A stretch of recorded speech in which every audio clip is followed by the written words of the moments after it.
4 raisons pour lesquelles punir son enfant le détruit. Peut-être qu'aujourd'hui vous utilisez la punition de manière régulière avec votre enfant.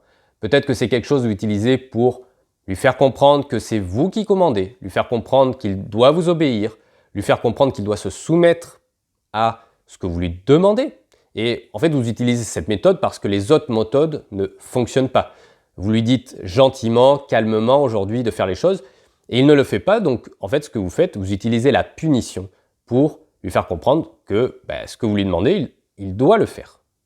Et en fait, vous devez arrêter ça tout de suite. Tout simplement parce que la punition a un effet négatif sur votre enfant, c'est ce que je vous ai expliqué tout de suite.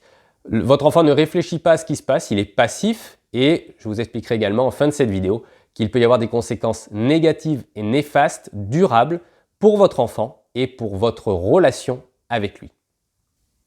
Je m'appelle Julien Taucher, je suis votre coach parental et je vous accompagne à embellir votre relation avec votre enfant. Je vous livre des conseils, des astuces au travers de ces vidéos et également je vous propose des accompagnements sur mesure. Vous pouvez d'ailleurs remplir votre bilan personnalisé, dont le lien est en description. C'est un appel gratuit, sans engagement, pour lequel nous allons voir ensemble faire le point sur votre situation et voir la solution que je peux vous proposer pour répondre à votre difficulté, à votre blocage. La première raison pour laquelle vous devez arrêter tout de suite d'utiliser la punition, c'est que c'est une méthode qui est humiliante, dégradante pour l'enfant, désagréable et qui va l'être d'autant plus s'il y a du monde, qui va être d'autant plus humiliante s'il y a des invités, s'il y a d'autres personnes. Le fait de mettre un enfant au coin, de le punir, n'a vraiment aucun intérêt puisque l'enfant va être passif, il va attendre que la punition passe et le fait d'être comme ça traité de cette sorte devant des invités, devant d'autres personnes, même ne serait-ce que vous deux, si vous êtes en couple, s'il y a un des deux parents ou un des deux membres de la famille qui met l'enfant au coin, il peut se sentir humilié par rapport à ses regards, ses yeux qui sont sur lui. S'il y a un grand frère, une grande sœur qui voit ça, il peut se sentir humilié. Tout simplement, c'est une situation dégradante pour l'enfant. Et imaginez si on vous mettait, vous, au coin, comment vous réagiriez? Je pense que vous n'apprécieriez pas et vous considéreriez que d'ailleurs, vous êtes un adulte, donc on n'a pas à vous mettre au coin. C'est réservé aux enfants, ça, c'est ça. Eh bien non, il faut arrêter avec ce genre de méthodes. Ce sont vraiment des méthodes qui datent du siècle dernier. Alors bien sûr, j'entends tout à fait que vous utilisiez ces méthodes si on les a utilisées avec vous, mais il faut bien comprendre que ce sont des méthodes maintenant qui n'ont plus lieu d'être. Il y a des méthodes alternatives, bienveillantes, pour lesquelles on peut faire comprendre à l'enfant ce qu'on attend de lui sans le punir. Et d'ailleurs, je vais vous donner à la fin de cette vidéo la méthode à utiliser si vous souhaitez abandonner la punition.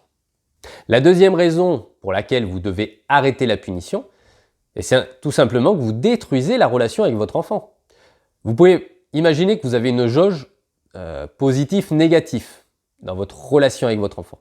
Eh bien, si vous alimentez trop cette jauge en éléments négatifs, si vous punissez votre enfant ou si vous avez des actions humiliante, dégradante pour l'enfant, ce qui est le cas de la punition, eh bien, vous allez alimenter la jauge en éléments négatifs et vous détruisez votre relation avec votre enfant.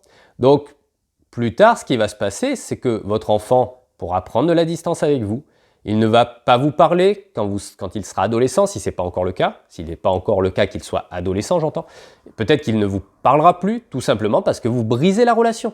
Vous brisez la confiance qu'il a en vous et à un moment, quand vous allez arriver dans quelques années, vous serez étonné de voir que votre enfant ne vous parle pas, qu'il vous cache des choses, mais tout simplement, ce ne sera la résultante que de ces punitions. Donc vraiment, arrêtez les punitions tout de suite pour reconstruire, rebâtir une belle relation avec votre enfant. Pour rebâtir une relation construite sur l'amour, la complicité, le dialogue, sur des moments de rire et uniquement basés autour de moments de joie et de bien-être, même s'il peut y avoir des crises de moments tendus, mais l'enfant va retenir les moments de tendresse, de câlin qu'il va y avoir entre vous plutôt que les punitions. La troisième raison pour laquelle vous devez arrêter de punir votre enfant, c'est tout simplement que ça va baisser son estime de soi, ça va baisser sa confiance en soi, tout simplement parce que si vous le punissez quand il fait quelque chose, peut-être qu'il a fait une bêtise et qu'il mérite d'être puni, selon vous, mais le fait de le punir, votre enfant va perdre confiance en lui, va perdre de l'estime de soi, et quand il va faire quelque chose, il va avoir peur de se faire punir. Il va avoir peur de se faire punir, même si ce n'est pas de sa faute, même si ce n'est pas grave, il va perdre confiance dans ce qu'il fait et il va peut-être prendre moins de risques, moins tenter les choses, de peur de rater, de peur d'associer cette punition au fait d'avoir mal fait quelque chose. Eh bien, il ne va pas vouloir tenter de faire d'autres choses mal parce que inconsciemment, au risque de se faire punir, de se faire humilier, dégrader dans le fait de le punir. Donc ça a un effet sur sa confiance en lui, sur son estime de soi. Donc vraiment, pour cette raison également, vous devez arrêter la punition pour que votre enfant, plus tard, ait confiance, prenne des décisions qui peuvent entraîner un risque, mais pour lesquelles il sait qu'il ne sera pas puni et donc il prendra plus facilement la décision de faire la chose. La quatrième raison pour laquelle vous devez arrêter de punir votre enfant, vous devez arrêter d'utiliser la punition quand il fait une bêtise ou quand il fait quelque chose que vous n'appréciez pas. Parce que la bêtise, finalement, une bêtise, c'est ni plus ni moins que quelque chose que vous considérez comme mauvais ou comme que vous n'appréciez pas. Si votre enfant, par exemple, va dessiner sur le mur, vous allez considérer ça comme une bêtise, mais ça peut être une forme d'intelligence artistique. Si votre enfant met un coup de clé sur la voiture, il dessine quelque chose, c'est sûr que je ne suis pas en train de vous dire que votre enfant doit mettre un coup de clé sur la voiture, mais on peut considérer que c'est une forme d'art, hein. Il y a des artistes adultes qui font des graphes sur les murs et on dit que ce sont des artistes. On ne dit pas qu'ils font des bêtises. Alors bien sûr, le cas de la voiture, c'est volontairement exagéré, mais il faut bien comprendre que derrière une bêtise, il peut y avoir, pour votre enfant, ce n'est pas une bêtise. C'est un comportement tout à fait logique dans ce qu'il fait. Donc vraiment, considérer cette notion de bêtise, c'est de votre point de vue, mais si vous vous placez du point de vue de l'enfant, c'est plus une bêtise. Et donc la quatrième raison, c'est que il va vouloir faire les choses en cachette. En fait, ce qui se passe, si il fait une bêtise, vous allez le punir. Donc lui, qu'est-ce qu'il a comme solution? C'est soit de ne plus faire cette bêtise, soit de la faire en cachette, de ne pas se faire punir. On a vu tout à l'heure que vous ne lui avez pas expliqué pourquoi il était puni. Ou alors, vous lui avez expliqué, mais du moins, il ne comprend pas pourquoi il est puni. Eh bien, vu qu'il ne comprend pas pourquoi il est puni, il ne comprend pas pourquoi il doit arrêter cette bêtise. Pourquoi est-ce qu'il doit arrêter, pourquoi est-ce qu'il devrait arrêter, par exemple, de dessiner sur les murs de la voisine? Il ne sait pas, donc il va faire les choses en cachette. Il va faire les choses de manière à faire ce qu'il veut lui, ce qu'il considère comme un comportement normal, ce que vous considérez comme une bêtise, et il va les faire en cachette de manière à ne pas se faire punir.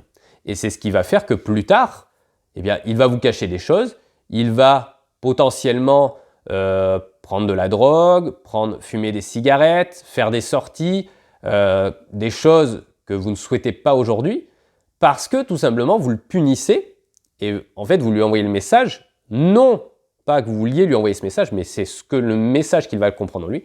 Il comprend, je dois faire les choses en cachette pour ne pas me faire punir.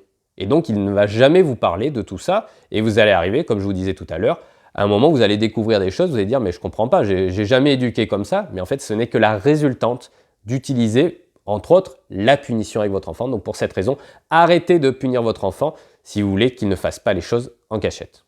Alors je vous disais tout à l'heure, le risque d'utiliser la punition, ça va être que, en fait, vous envoyez comme message, je te soumets à ma volonté un petit peu avec la punition, je te contrains, j'utilise le rapport de force. J'exerce un rapport de force sur toi, puisque je te punis et tu es plus faible que moi. Physiquement, tu ne peux pas, en fait, me défier. Donc je te soumets avec la punition. Il y a un moment où votre enfant va devenir plus fort va devenir plus fort physiquement que vous, notamment à l'adolescence, et il peut ne plus accepter la punition. Et c'est ce qui se passe quand il y a une éducation autoritaire avec la punition qui est en place quand il est jeune. Alors ça marche, hein, vous allez le soumettre, votre enfant. Sauf que quand vous allez arriver à l'âge adolescent ou à l'âge adulte, eh bien votre enfant ne va plus tolérer cette punition. Et il va se rebeller, et là vous allez dire, mais je comprends pas, ça marchait jusqu'à présent, ça marche plus. Et en fait, vous allez être obligé à chaque fois d'augmenter la punition pour le contraindre, puisque en grandissant, même enfant, il va devenir plus fort de jour en jour. Et le fait d'utiliser la punition, il y a un moment où le rapport de force va s'inverser, et votre enfant pourra être violent peut-être avec vous, pourra peut-être exercer ce rapport de force sur vous, vous punir à sa façon.